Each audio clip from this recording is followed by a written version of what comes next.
Assalamualaikum warahmatullahi wabarakatuh. Ketemu lagi dengan channel Sastri Bakri. Hari ini kita berjumpa dengan seorang tokoh Sumatera Barat yang sudah sangat dikenal. Dia adalah seorang penulis, seorang novelis, wartawan Indonesia yang berdomisili di Sumatera Barat, pimpinan redaksi Singgalang. Nah, yang paling penting adalah komisaris PT Semen Padang, banyak duitnya, pitihnya mah. Kemudian sehari-hari juga banyaklah, nanti bisa kita dengar bagaimana Pak Khairul Djasmi yang dikenal dengan nama populernya adalah KJ. Dan satu lagi, dia adalah seorang YouTuber. Mari kita gali bagaimana KJ dalam menghadapi hari-hari.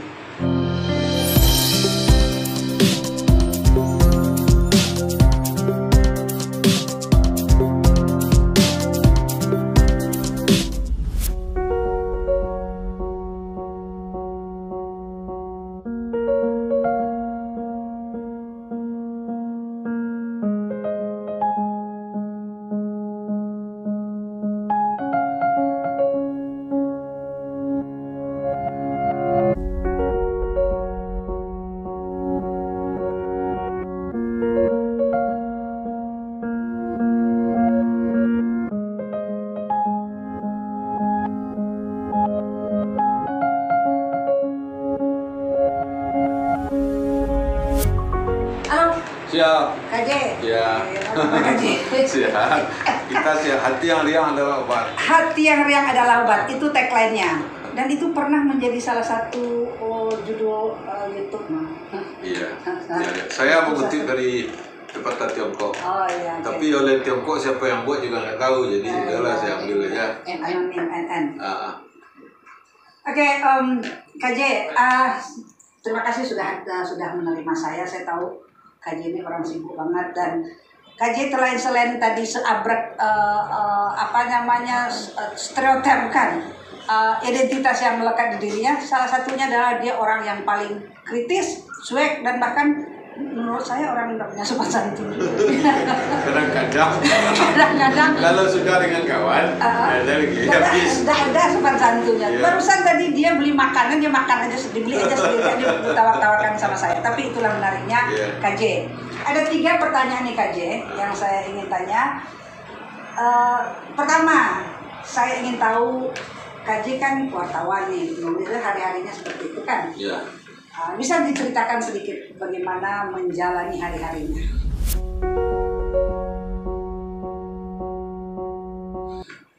Seperti sopir bus, merokok, putar setir, pijak gas, pijak rem,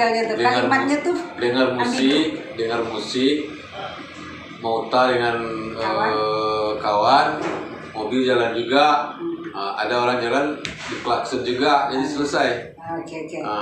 Jadi klakson ini dalam arti kata, bisa Kak saya artikan di klakson ini artinya menegur mungkin sih. Iya. Oke. Jadi itu sebagai sebagai penulis, sebagai itu artinya kalau dalam bahasa normatifnya mengamati, melihat, mendidik orang, baru kita menulis kan itu bahasa normatifnya. Tapi KJ menggunakan bahasa yang spesial KJ pastinya. Nah, kemudian sebagai penulis, sebagai wartawan, KJ itu dikenal orang yang kritis. Kemudian kritis dan kadang-kadang nyelekit, menakutkan. Kadang-kadang ambil muka. Itu ambil muka. Tapi yang nyelekit ini, karena saya tahu saya pejabat Kota Padang, banyak yang takut. Banyak yang takut. Jadi begini. Soal mengambil muka Jadi begini, saya mau mengkritik gubernur, bupati, wali kota, saya telepon dulu. Saya wawancarai dia. Jadi begitu besok keluar tulisan atau berita tentang kritik, dia tidak masalah lagi. Karena sudah saya lakukan tugas jurnalistik sebelum berita dibuat, sebelum tulisan saya buat. Jadi tidak ada yang marah. Jadi saya tidak hantam. Dan yang saya hindari menghantam pribadi. Pribadi nggak boleh, karena tugas kita kan tidak menghantam orang, jadi menghantam sesuatu. Dan kadang-kadang saya juga nggak kritis betul seperti yang itu, biasa-biasa aja. Enggak, dulu ini dulu orang bilang KJ itu kritis, kalau lah KJ mengece, Bang Bayo bisa merubah persepsi orang terhadap branding. Kalau gitu terima kasih lah. Jadi gini, saya misalnya mau mengkritik IP, kita diskusi dulu dengan IP. Dia jangan melarang saya mengkritik, tapi berikan jawaban atas kritik itu. Begitu. Dan sepanjang yang saya tahu, pejabat yang saya telepon tidak pernah melarang dikritik. Tetapi asal kritik saja, ya tak mau, saya juga enggak. Misalnya saya ke Bukit Tinggi nih, saya bilang Bukit Tinggi cantik dan segala macam, itu tidak perlu saya konfirmasi bahwa banyak foto wali kota dan pakailah masker, tapi sampah berserakan. Kan kayak gitu, itu kan kritik. Dan saya menulisnya seperti feature, ya kan tidak masalah. Dan di situ saya masukkan kritik-kritik. Hari ini misalnya Singgalang bikin surat Mendagri membuat busuk ke antara Sumbar dan Riau. Kita punya data, jadi kalau datanya kuat, ya sudah. Bagaimana orang mau bantah datanya kuat?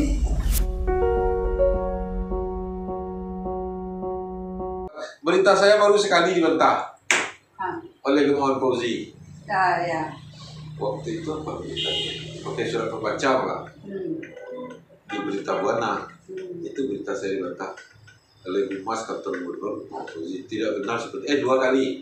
Yang kedua, yang pertama adalah Susilo, Menteri Perhubungan dan Telekomunikasi, siapa waktu itu Pak? Susilo Sudarman. Susilo Sudarman. Waktu itu di UNP beliau bilang, Mbak Tutut itu kan pemerintah juga. Ya saya tulis, besoknya dibantah. Nah yang itu dua tuh. Itu kan bisa mempengaruhi orang kan, membranding gitu ya. Membranding seolah-olah seperti itu Pak Tutut, jadi itu dibantah karena ada dia apa namanya, salah ucap tadi ya. Salah ucap, tapi kan pemerintah bisa itu untuk kementerian dia kan. Dia belum jadi apa-apa waktu itu, belum. Oh gitu ya, betul. Jadi betul, kan? Jadi salah. Jadi akhirnya saya yang disalahkan, udahlah nggak apa-apa. Iya. Oke, jadi kita sudah lihat nih ya, kita dengar soal mengeritik. Jadi ada teknik, ada strategi. Misalnya Sastri nih dituduh korupsi, beredar berita. Kalau konfirmasi pasti Sastri mengelak. Ya. Caranya konfirmasi adalah saya harus membela Sastri. Sastri nggak bisa kok, nggak benar ini. Anda harus bela, Anda ngomong kan? Ya. Udah selesai konfirmasinya. Iya, betul. Ya, tapi kalau kita... Jadi kita seolah-olah membela, padahal kita mengkritisi. Kita meminta data dia. Data dia. Oke. Jadi kalau seperti itu saya lihat kan soal teknik, strategi, bagaimana mendapatkan data, mengungkapkan kebenaran, tetap melakukan kritikan. Tetapi yang menjadi cerita Bang, kok cerita apa Bang? KJ itu baru bisa kritis ke nilainya ada P mah, nah gitu.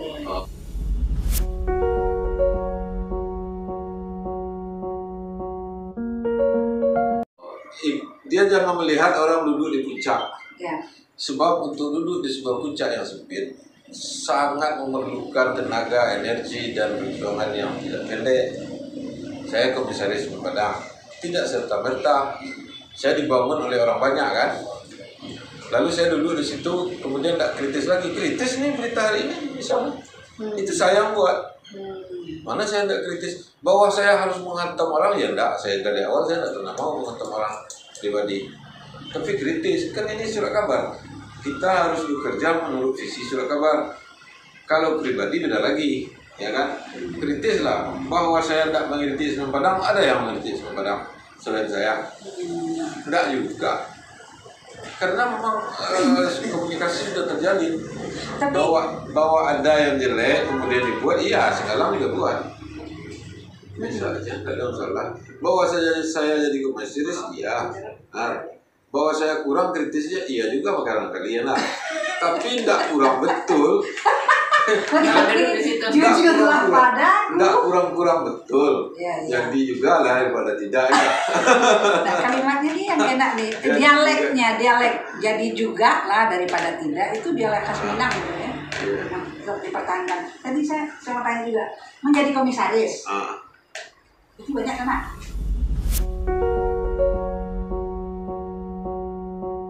Enggak juga, ini salah. Waktu dulu-dulu ya pakai mobil, pakai biaya rumah tangga. Sekarang enggak tanya lah sama orang-orang. Enggak lagi? Enggak, karena kan negara ini makin lama makin hemat. Makin lama makin hemat, makin lama makin efisien.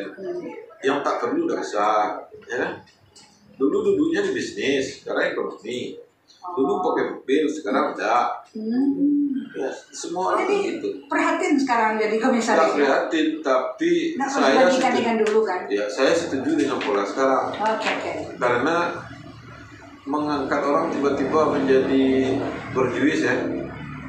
Saya suka juga tuh dikasih mobil, tapi saya menerima apa adanya ini. Siapa yang tidak suka dikasih mobil bagus? Apalagi duduk di bisnis kelas kan? Iya. Tapi kan tidak begitu sebenarnya. Mana harus bekerja. Ya. Kan orang nggak tahu apa kerja saya sebenarnya.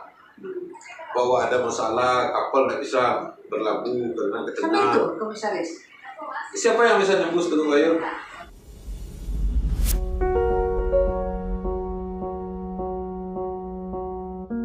Kenapa kok komisaris mengurus operasional gitu? Bukan operasional, komisaris ini kan ada 3 sekarang. 1 komisaris utama, 2 komisaris biasa. Komisaris 1 namanya Profesor Wery Darta Taipur. Dia mengurus bagian keuangan, audit, manajemen risiko. Oke, risk management. Jadi beliau mengawasi itu. Jadi kalau ada rapat tiap bulan soal keuangan, tidak akan bisa apa-apa kalau Prof. Wery tidak baca. Saya bagian lingkungan dan hukum. Kalau pabrik semen Padang tidak jalan gara-gara gipsum tidak bisa dibongkar, lalu komisaris, itu bukan tugas saya. Oke. Ya tidak bisa lah. Ya, betul. Sebagai bukan komisaris pun saya tolong itu. Sebagai Pemret Singgalang, iyalah. Contoh yang kedua, kalau ada bangunan besar di Sumatera Barat tidak memakai semen Padang, sebagai wartawan saja saya tolong, apalagi sebagai komisaris. Ini bukan soal operasi, tetapi soal bagaimana komitmen terhadap di mana kita mendapat salary. Begitu. Tidak banyak salary, jangan kecil doang kadang. Tidak dibanding yang dulu ya tidak banyak. Dibanding dulu tidak banyak, dan beban sosialnya banyak karena kawan saya banyak, ya kan? Termasuk teras talenta ya? Teras talenta yang melejit itu. Oke.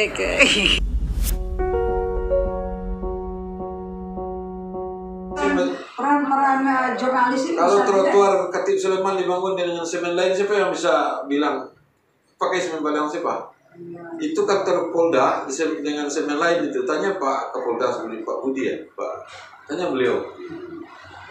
Nggak bisa kalau enggak. Jadi itu tugas antara lain, walaupun itu bukan tugas saya.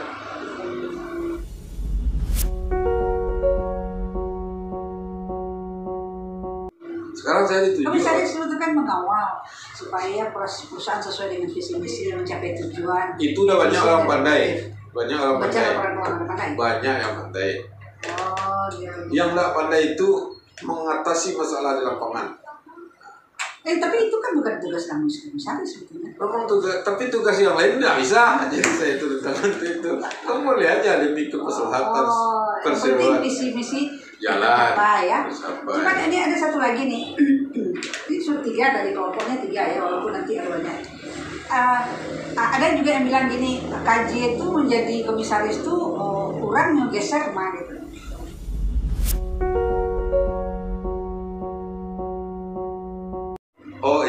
Itu bukan. Itu problemnya adalah Menteri BUMN sebelumnya ada yang berhenti kan, komisaris. Kemudian tiba masanya RUPS tahunan. Digantinya nggak ada urus saya, demi Tuhan nggak tahu. Saya yang memberitahu adalah Saldi Isra. Saya sedang makan di Novel Bypass. Dia WA, ada duduk profesor banyak kan cerita. Nah katanya pokoknya udah duduk. Kemudian siapa beritahu lagi? Ya Saldi pertama saya cek apa yang sudah duduk. Nggak tahu saya rupanya komisaris. Nggak ada saya urus. Oke, jadi bukan apa namanya? Pasien gitu ya. Main potong-potong ya. Sudah clear ya. Sudah clear. Oke, terakhir nih. Terakhir, Kira-kira apa nih? Ini kondisi sekarang ini kan orang suka semrawut lah, carut marut lah, bangsanya inilah segala macam. Gimana menurut?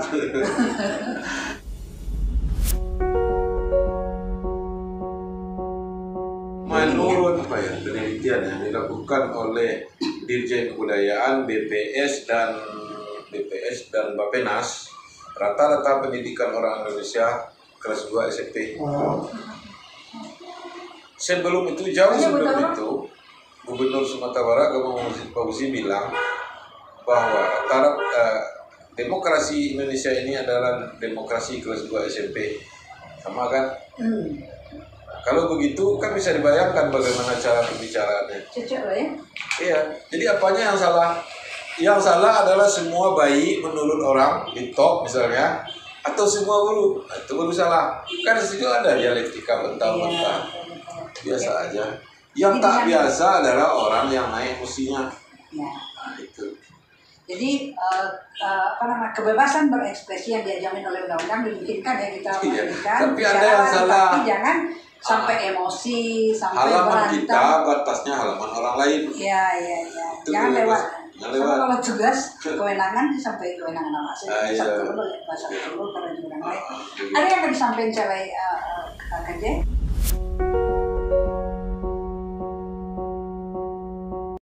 Saya sekarang di Semen Padang itu juga mengelola bola. Oh. Karena ditugaskan untuk mengelola sepak bola. Itu Semen Padang? Komut. Komut. Nah, itu kan satu-satunya aset BUMN. Iya. Jadi itu kan bisa jadi sumber uang kan? Tapi sekarang tidak ada uang, jadi sedang saya cari untuk kebanggaan bola Sumatera Barat. Jadi mohon supportingnya dari pemirsa YouTube Bu Sastri Bakri, orang hebat ini yang sudah didekati dulu dan dulu sampai sekarang masih. Oh, sampai sekarang masih. Walaupun 62 tahun saya masih dipakai. Nah, saya juga ingin mengatakan ini pesan Haris Keditahar kepada saya waktu dia di sana. Menulis itu harus banyak faktanya dan datanya. Itu saya pegang sampai sekarang. Kalau datanya kurang saya tidak mau. Dia profesor. Itu jurnalis kan? Jurnalis, bukan novel. Novel sebetulnya kalau mau untuk sejarah itu pun harus. Saya nulis 2 novel biografi. Satu Buya Inyek Sanduang. Itu fakta di dalamnya tuh akurat semua. Ya. Sekarang baru draft pertama udah selesai. Rahma Indonesia. Fakta, data, dan tahun kejadian akurat. Ya.